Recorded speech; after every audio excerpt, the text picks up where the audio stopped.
Buen domingo, queridos hermanos. Un domingo muy especial, un domingo que nos da comienzo a la semana grande de nuestra fe, la Semana Santa.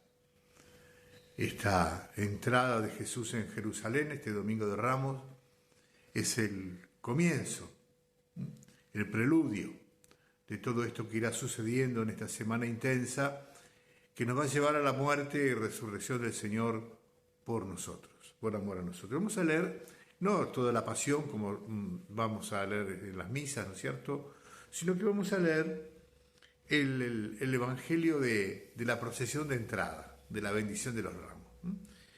Y que nos ilumina muchísimo sobre todo esto.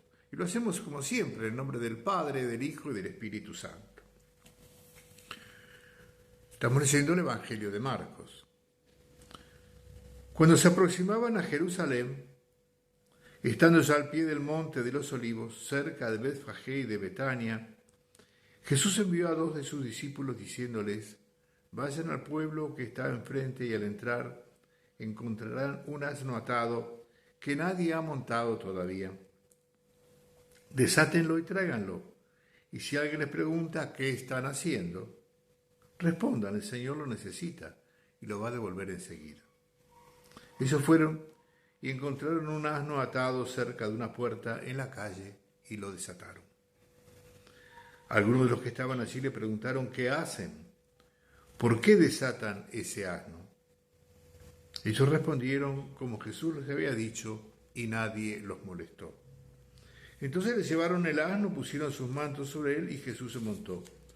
Muchos extendían sus mantos sobre el camino, otros lo cubrían con ramas que cortaban en el campo. Los que iban delante y los que seguían a Jesús gritaban: ¡Hosana! Bendito el que viene en nombre del Señor. Bendito sea el reino que ya viene, el reino de nuestro padre David. Hosana en las alturas. Palabra del Señor. Un relato, como decíamos, muy intenso. Está muy cargado de reminiscencia bíblica, ¿no? Primero, que Jesús haya elegido, ¿no es cierto?, para su entrega Jerusalén, es significativo. Era la ciudad de Dios, pero también era la ciudad de David, del rey David. Y todo esto está enmarcado precisamente en el rey David, en el cumplimiento de las promesas que Dios le había hecho al rey David, que su trono no iba a pasar nunca, que uno de él se iba a sentar y que un descendiente iba a ser el que hiciera para siempre. Recordemos ya las palabras del ángel a la Virgen en el momento de la encarnación, ¿no? El reino de David, el rey, el hijo de David, ¿no? Las profecías que empiezan a cumplirse y concretarse es el tiempo del Mesías. Y esto justamente es la entrada mesiánica de Jesús. Pero el texto está muy cargado también de otro episodio bíblico muy interesante. Cuando descubrí esto, que me lo enseñaron, la verdad que me quedó muy claro todo. Hacía muchos años atrás, lo relata el segundo libro de Samuel, el rey David tuvo que huir de Jerusalén, traicionado por su propio hijo. Solamente un grupito de leales lo acompañaban, gente que lo insultaba de camino. Él, el que había llevado a Israel a la gloria, lo había unido a Judá. Y ahora tenía que huir. En ese camino hasta lo apedreaban, hasta lo insultaban. Y ahora vemos a Jesús, ¿no es cierto?, todo lo contrario, alabado y elogiado. Pero el camino recorrido es significativo. David huye por ese mismo camino.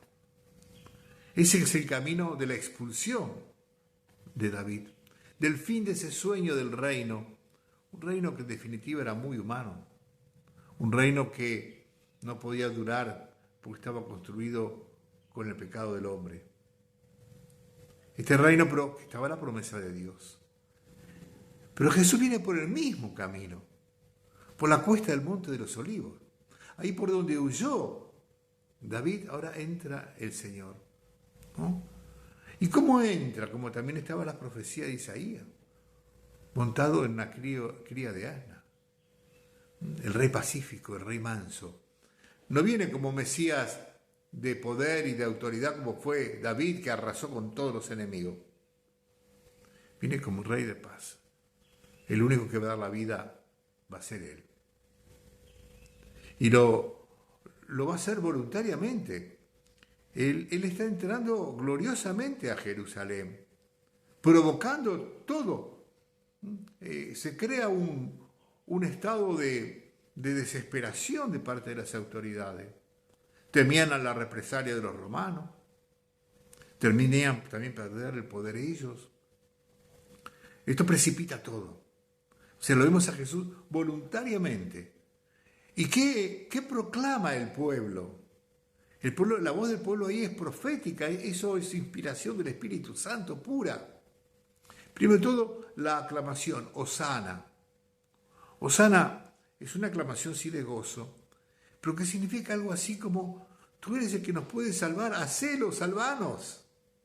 Proclamaban, en Cristo proclamaban ahí la salvación que podía dar. Y entonces sigue el canto, ¿no es cierto? El reino, ya llega el reino, Él nos trae el reino de David, el reino de la promesa, ¿no? Y ese es el motivo de la alegría, de la alabanza, de todos esos gestos eufóricos, ¿no es cierto?, de poner los mantos sobre el borrico, tirarlos en el camino, poner las ramas, glorificarlo al Señor, ¿no? Es un comienzo glorioso de la celebración, pero el Señor sabe a dónde va. Y la clave de todo este proceso, ¿no es cierto?, del reino, la vamos a contar después que en la lectura de la Pasión. Hay 2-3 versículos muy intensos, donde Jesús dirá, Padre, quítame esta cruz, quítame este sufrimiento, pero no que no se haga mi voluntad, sino la tuya. Esta es la clave del reino que viene a traer Jesús. Él entra en Jerusalén a cumplir la voluntad del Padre. Sabe que va a tomar el cetro de David por la eternidad, pero sabe que tendrá que pasar por la pasión. Y eso no le agrada a nadie, ni al mismo Hijo del Hombre, ¿no? Y ahí por eso lo vemos a Jesús obediente, ¿no es cierto? Y este reino de Dios es nuestra meta en la vida. Si el reino de Dios se hace la voluntad de Dios, es decisión nuestra. ¿Haremos la voluntad de Dios o no la haremos? ¿Seremos nosotros los que vamos a seguirlo al Señor por este camino? Asumiendo a esa multitud en ese momento de euforia y de gozo, no le importaba ni que los descubrieran, que manifestarse públicamente como seguidores del Señor, ¿no? Bueno, la celebración también tiene esta dimensión. Públicamente, por eso se hacen las procesiones por las calles, se bendice los ramos fuera del templo, porque es algo público. Estamos reconociendo y diciendo, somos una comunidad cristiana, somos una familia cristiana. Traer el ramito de olivos a casa, traerlo uno, no que te lo traiga la vecina o el pariente. Ir vos a la celebración, que lo bendiga, y traer el ramito de olivos a tu casa, es un signo de decir esto. Esta familia, esta casa, también quiere estar en el reino de Dios. Y bueno, un reino que lo diremos se irá desplegando ante nuestros ojos en estos días, ¿no es cierto? Sobre todo contemplando con gratitud, pero también con compunción, el amor del Señor. Y toda la semana tengamos claro ese versículo hermoso de San Pablo, ¿no? Él me amó y se entregó por mí. Es algo personal, te incumbe a vos. Vos te has llamado a entrar al reino, vos te has llamado a seguirlo al Señor, vos te has llamado a vivir en tu vida la alegría de la salvación. Que esto ilumine tu vida, tu familia, tu semana, y que recibas la bendición de Dios, del Padre, del Hijo, del Espíritu Santo. Amén.